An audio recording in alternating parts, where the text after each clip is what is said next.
it as a weapon.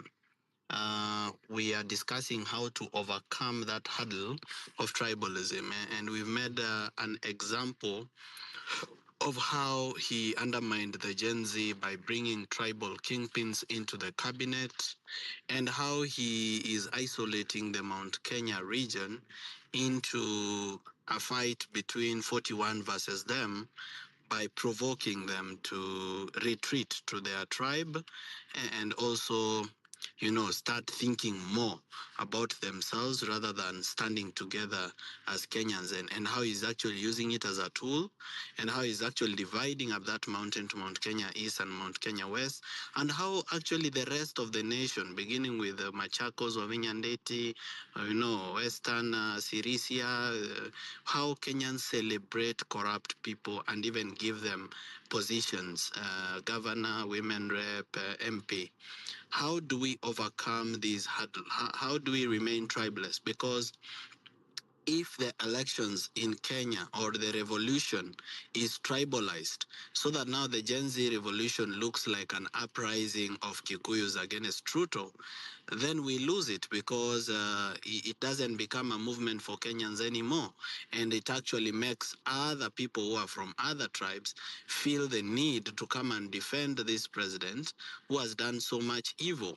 So how do we overcome that? Because we are being put into that trap where if there is an uprising, it now looks like it's a Kikuyu thing versus William Ruto, rather than a Kenyans demanding for accountability. How do we escape that trap?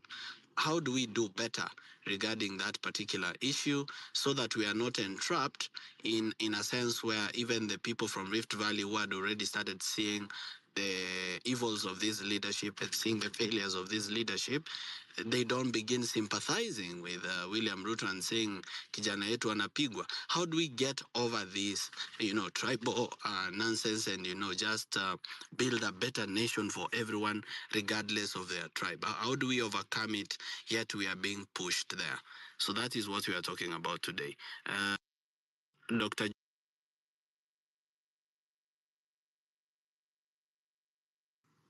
Dr. George Wanjobi, are you ready?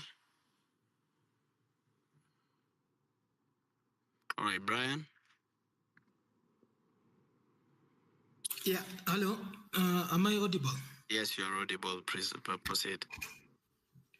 Yeah. So, thank you, Morara, for holding this space.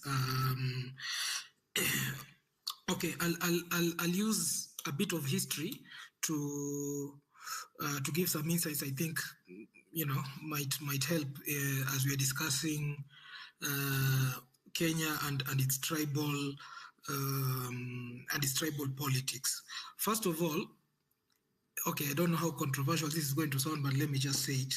I don't think there's any country in the world that is not organized tribally. And by tribally, unfortunately, most of us in Kenya, we think tribe, we imagine it's the ethnic extraction, the language that we use. But in African countries, that's what is prevalent. But in other countries, for instance, I can pick the US, Scandinavian countries, and some of these countries that we consider to have developed, they also have tribal politics. The difference is that their tribe association is based on ideas, where you find some people, they will tell you that they're conservatives. Like, for instance, the Republican Party. They're conservatives, and then now you have, the Democrats, who are more on the left, and they are a bit liberal. So those are their tribes. Yes. So at the same time, is it possible to get rid of tribalism? Yes, I'm saying yes, there's a chance there. What, Morara, I think you're doing with civic education and etc., you're trying to explain to people how their leaders, you could be speaking the same language, but you are not catching the same hell as, you're the only one who's catching hell, but your tribal lord is not catching any hell. Yes, there's a chance there. But I feel like at the moment, we are dealing with, there's an individual here by the name of William Samoei Ruto beating this guy. So I can see that there are different ways, and people are trying to come up with, different strategies and etc. From where I sit, I feel like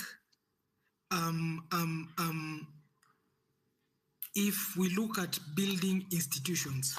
Hello, guys. I don't intend to interrupt anything, but I think we might have lost our speakers. I don't know if any one of you is hearing anything from your ends. Yes, I can hear.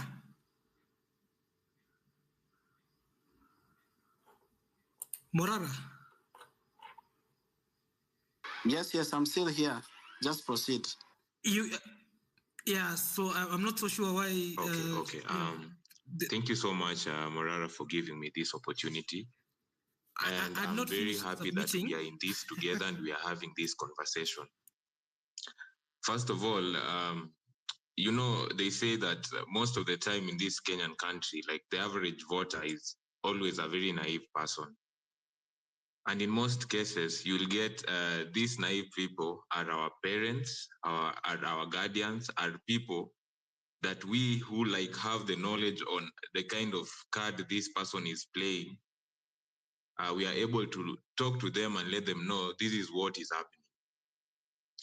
You see, I'm also shocked that people can just forget that, for example, DP Rigathi Gachagua was with Ruto, and he actually was really happy at the time when the finance bill was brought to us. He never said a thing, but now I'm shocked that people from the mountain are very happy and cheering him on. And I've forgotten that this is the same person who was in this regime. But now how do we go around this whole issue? I mean, if you have parents, like Morara is really trying to educate people through civic education, but it can start as small as us who have parents that we can educate, even in the small capacity you have, even with the people that you meet around the kijijis, those friends of yours you meet around the shop. Just have an engagement with them and let them know this is what we have. And this is what is on the table. This is what the president is doing. This person who is also talking is not like the person is going to save us, because he's part of the rotten regime. If we take the personal responsibility to make sure that we educate those people who are around us, I am very sure that we would get to so many of them and give them our pieces of mind, kwa sababu tukiendelea tu kunyamaza, tukiendelea tu kungoja, and I don't know, na feel vibaya sana kuona the president anakani kama mtu mwenye anaogopwa sana. Yani these people, yani sijui mbona watu wanamrivia hivyo, ni kama we cannot do anything about it, and it is hurting to see most of our young people wenye waliuliwa juu we decided to stand up for our own rights, and I'm very happy that we have this kind of president at this time, because now at least watu wenye walikuwa hajafunguka macho na kujua yenyewe we don't need to elect our tribal person wamefunguka macho. It has shown us that we have rot in our Kenyan politics. Look at Baba, maybe. Baba mwenye we thought ati huyu ndio mtu anaweza tusaidia. It's been eaten by the system. Now we are aware, now we have seen. Tumeona, this is what can happen. At least with this government, it has exposed so many things. It has made us start a conversation around Kenyan politics, bad governance. It has made us understand that we as the people can have so much power. Because I am very sure it is around this time that hata easy the Twitter spaces we've been able to have zimekuwa gain more power, because now people have realized this is like, now we need to be talking about these issues. And then I know, like, you see, even the president is doing a lot of looting kwa sababu anajua this is how he's going to buy people out, you know. Because always say all these people are just supporting him evil, and they are seeing kwa grao people are suffering. Shift is not working. Everything is in pieces, and the act of a leader just putting things together and patching up pieces because of money, at some point too, kitamramba, and we'll be here to witness it. So the last thing I would just say is, Morara, we really hope that you won't be consumed by the system. Tumeona some of the people we were really championing for, na watu wenye wamekuwa kitufanya tunafeel enyewe this movement is gaining power and it's headed in the right direction, and we believed in them. As young people, we look up to so many of you who are talking these things out. So that is my last piece to you, Morara. Kindly don't be consumed by the system.